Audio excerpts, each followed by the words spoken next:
Hey everyone, this is Pete.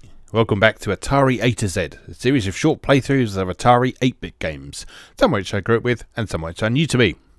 This is one of the latter. This is Vanguard. This was originally an SNK arcade game, and I never heard of this until quite recently when I saw, I think it was a Classic Game Room video on the subject.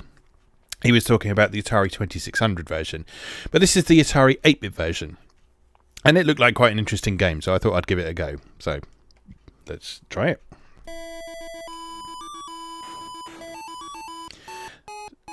So Vanguard is a scrolling shoot-'em-up, and the interesting thing about it is that it's multi-directional. So you start off in this horizontally scrolling section here, and you'll see there's that radar up at the top there, showing you how far through the level you are.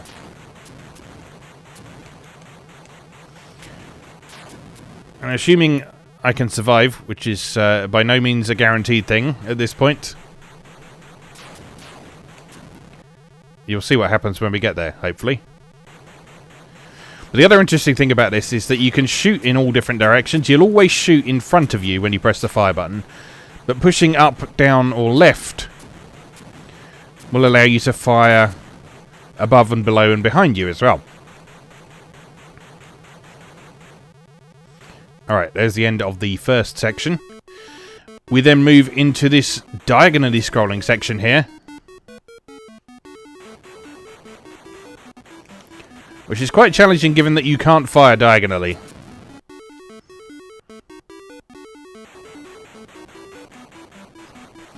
And so you need to make good use of your skills of observation to see where the enemies are coming from. Stay out of their way as much as you can and destroy them. Alright, okay, so we've got a basic idea of that. Let's give it another go. Oh, we can continue. That's unusual. That is unusual, actually. It's not something you typically see very often in games on the Atari 8-bit, even arcade conversions. It was not something we really started seeing much in arcade ports until the 16-bit era in a lot of cases.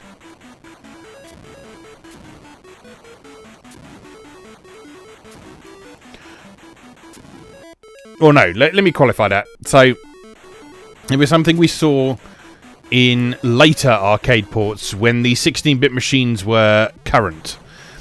So, in the era when platforms like the Commodore 64 and the Spectrum were still getting arcade ports of games like Double Dragon and such like, you would get a continue option.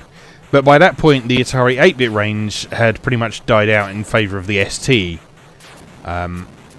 So Atari was focusing all its attention on the Atari ST. Most developers who were developing for Atari platforms were also developing for the ST at that point as well. And so although 8-bit platforms were still going in the form of the aforementioned Spectrum and the Commodore 64, you wouldn't see a lot of arcade ports from that era on the Atari.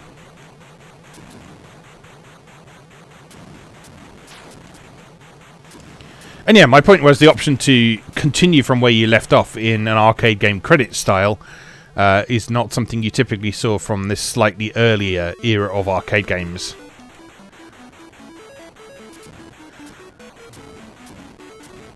And in a lot of cases that was because the original games simply didn't offer that option because there was no real point for them to do that.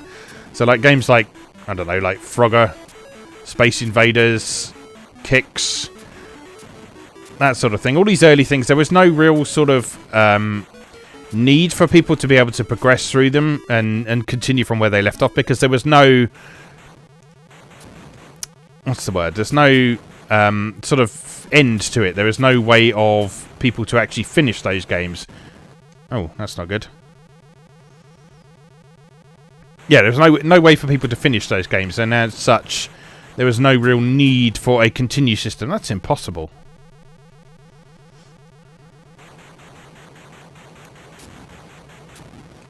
That's literally impossible.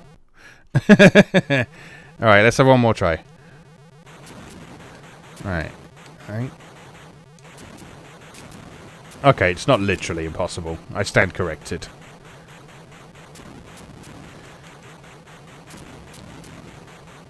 Oh no!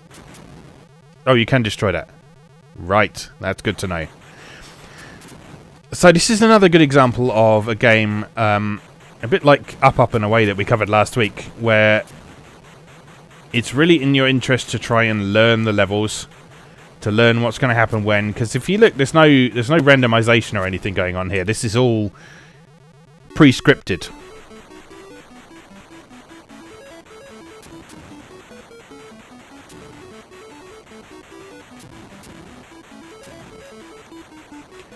So you can learn what's going to happen when. There may be some slight randomization in terms of when these enemies appear in these diagonal segments, but the actual layout of the cave sequences seems to be predefined, so...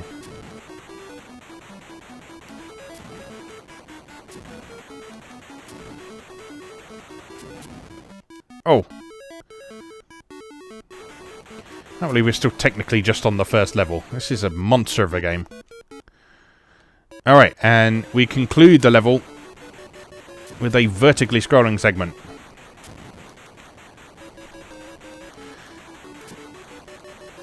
And like we've seen, this is the main thing that kind of made this game really stand out. And the thing that kind of attracted my attention to it when Classic Game Room covered it. It's just the sheer amount of variety that the game offered by all these different scrolling segments and how it works, and it just made it way more interesting than a lot of shoot-em-ups from the period. Oh my god, a boss!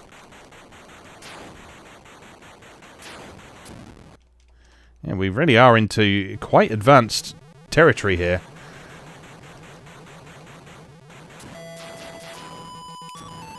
Ah, that's what those are for. Invincibility. And I remember the music that isn't quite Star Trek. Not close enough to be copyright infringing. But close enough to be recognizable.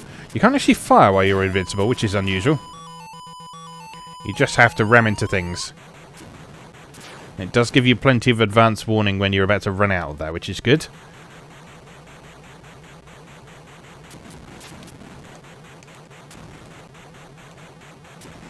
So those ships look a little bit enterprisey, don't they?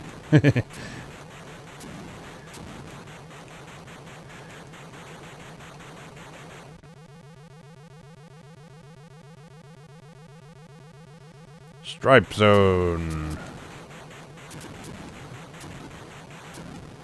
Oh, it's quite a bit faster than it was. Game over. Okay, I think that's enough of that for now. That was Vanguard. So originally developed by Toze, I think is how you pronounce it, and released into arcades by SNK, and imported to the Atari, which I knew about the 2600 version, but I'd never realised there was also an Atari 8-bit version. I think there was also an Atari 5200 version as well, which is not surprising given that the Atari 5200 was basically an Atari 8-bit without a keyboard and with an atrocious joystick. Anyway, there we go. I hope you enjoyed that. Thank you very much for watching, and I'll see you again next time. Thanks for watching. If you enjoyed this video, please help out the channel by leaving a like or a comment and subscribing. New episodes of Atari A to Z are on Tuesdays and Atari ST A to Z on Thursdays. Check out atariatoz.wordpress.com for a full archive. Do please also check out my other projects moegamer.net, where I explore Japanese and Japanese-inspired games from yesterday and today, and videopackgames.wordpress.com, which aims to catalogue the small but well-formed library of the Philips G7000 Videopack computer, also known as the Magnavox Odyssey 2. You can also support my work on Patreon or buy me a coffee. You can find links to do both down in the video description. Thanks again, and I'll see you next time.